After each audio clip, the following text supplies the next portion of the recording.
My dog size, Portsmouth. Take one. I'm here in Portsmouth for the very first time as the world re-emerges and the art world kicks into gear once again. I am here for Insight, the monumental groundbreaking solo show by the local artist Paul Stone, aka My Dog Size. So join me as we get a sneak peek at what to expect from the show and maybe get a chance to see from the big man himself about some of the trials and tribulations of putting on a show during a global pandemic. This is one I am extremely excited for. Join me, Doug, FWTV. Let's go.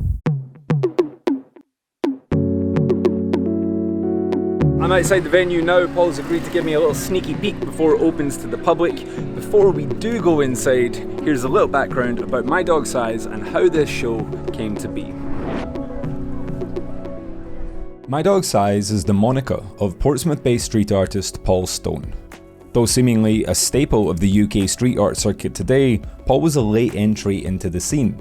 With a mortgage and a growing family to support, street art was always seen as a risky alternative to the security provided through his job as a teacher. The opportunity for me to run around outside and, spray my own version of Banksy rat or whatever, just didn't work out. It was just, I knew that I would be in too much trouble, I had too much to lose. Though a long-time fan, he first dipped his toe into the scene through his Free Art Friday project back in 2006, which was, yes, you guessed it, giving away free art on a Friday. But I really wanted to make people as inspired as I was the day that I discovered that. So, my answer to that was to paint at home and then take my painting out and leave it on the streets to be discovered.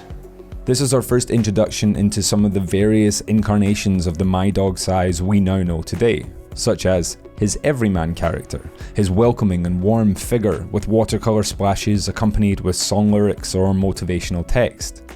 These cardboard originals were dropped in the streets of his hometown or the cities he would go on to visit. I could take the lost, the rejected and the unwanted and make it into something worth finding. Alongside his hug-fueled everyman was the aptly titled Can Man. Discarded tins of beans or spray paint that were taken back to the studio and hand-painted to form new characters that would be placed back on the streets that he often found them on. Through social media, he was able to begin building a community of fans who would stay on top to get their hands on the original work and even go on to carry the concept forward with their own art in their own towns. Through his Can Man character, we can begin to see the emergence of another incarnation of his artistic identity, Eyes. Chances are, if you've seen Paul painting on the street, it will be more than likely to have been one of his large-scale murals depicting eyes. The devil is always in the detail with Paul, and though the various textured aesthetics that form the backgrounds would garner interest, what really caught people's attention here was the scenes depicted in the reflections of the pupils. Paul's fourth notable incarnation comes in the shape of his own illustrative characters known as his quiet little voices. Reflective of the likes of Heriku or Word to Mother, this element of Paul's universe has been gradually building in the background over the years. And it's here in Portsmouth that now the quiet little voices take centre stage and come to life in their own light at the heart of Paul's latest exhibition, Insight. 18 months in production, Paul has taken over a disused venue in the centre of Southsea for what is unquestionably the artist's biggest production to date.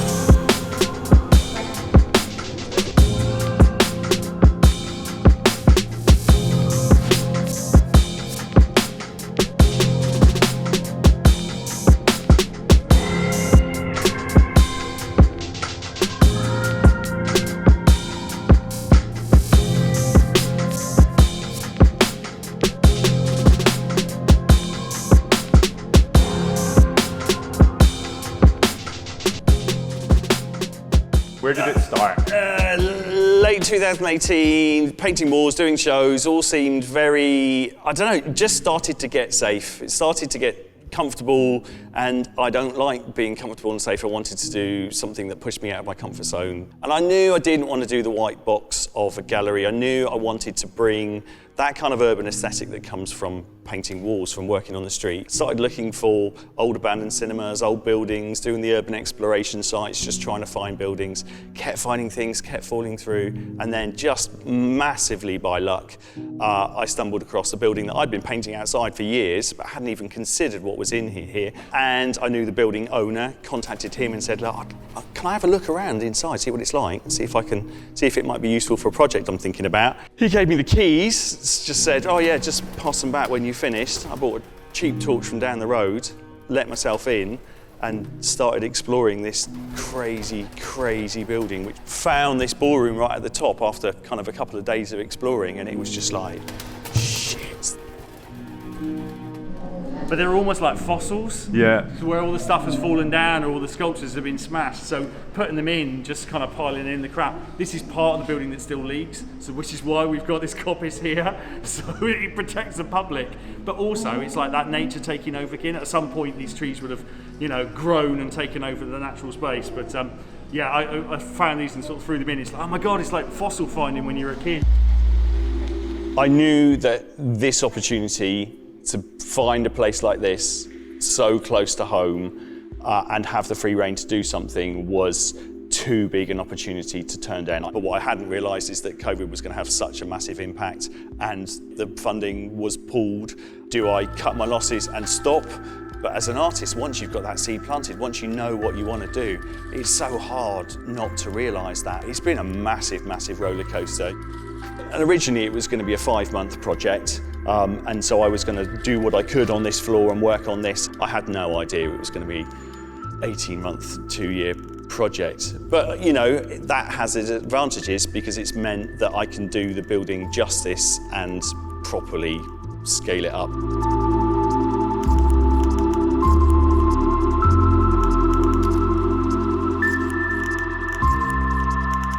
One of the amazing details in here that I absolutely love is for the last several months, Paul has been sending in adverts into the local paper as sort of like cryptic clues hinting towards the show.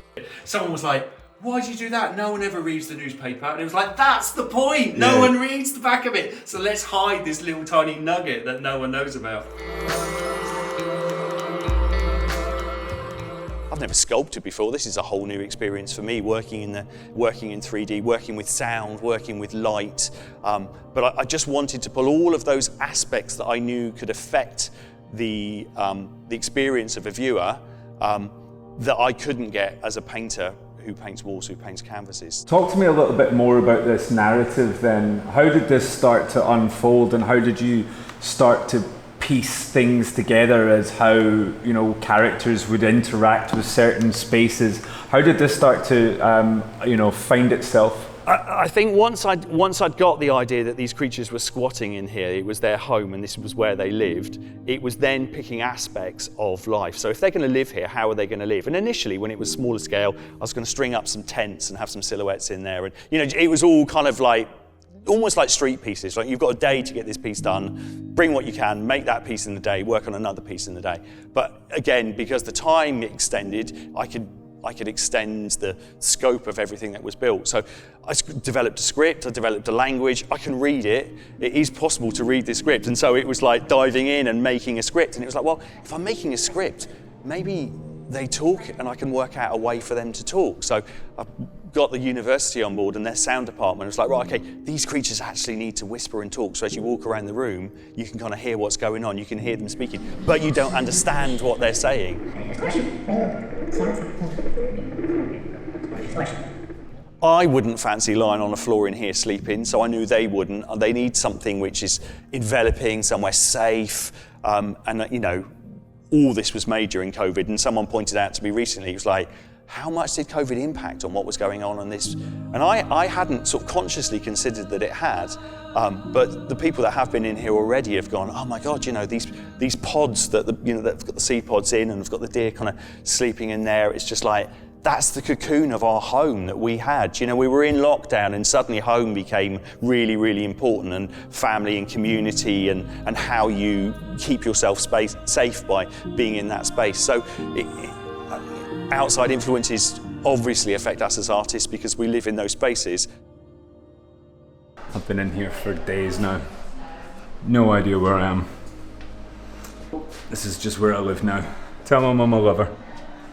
Talk to me about the history of the building then, because it kind of it is as important as everything else in this experience, you know, without a doubt. It's and this is where this, you know, this beauty lies, taking away from a white cube gallery, is the building becomes intrinsic into this experience. So can you maybe tell me a little bit about what you might have discovered in this process about this place, and more importantly, how come something that is still quite clearly stunning sitting there?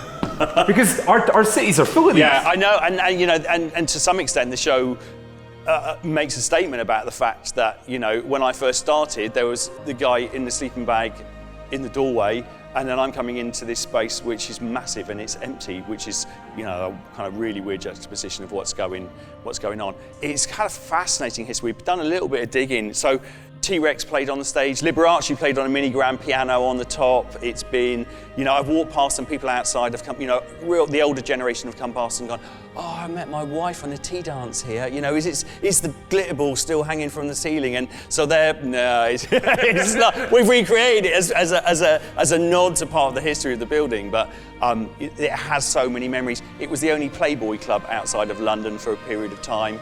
On its tail end, it was a punk club, so loads of big punk bands have played here.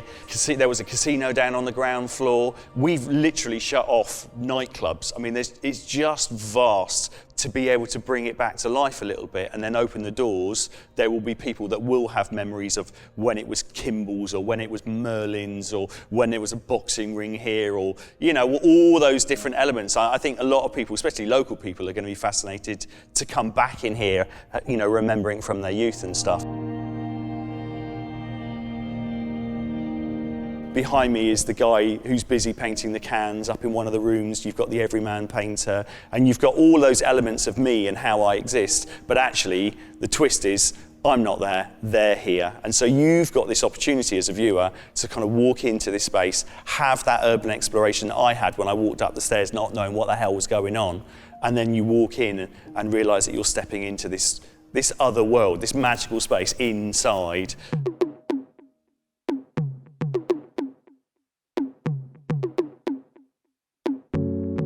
I'm standing in the most ridiculous part of this building to do this. First things first, I am not made for this kind of heat. I'm just not made for it. Beep. I don't know.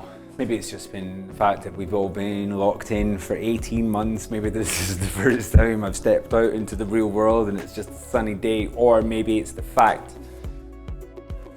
the show was good.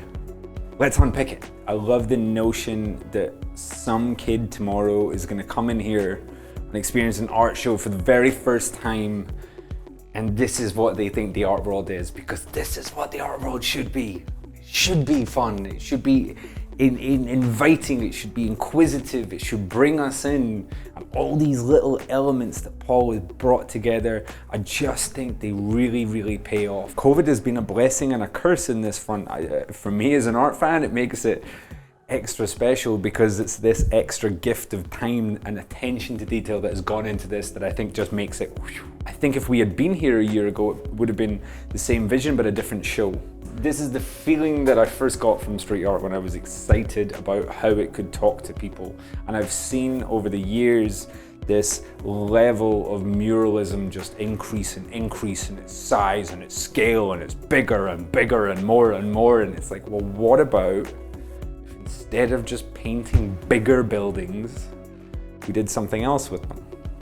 Instead of just coming in and decimating communities with art that people haven't asked for, what if we did something different?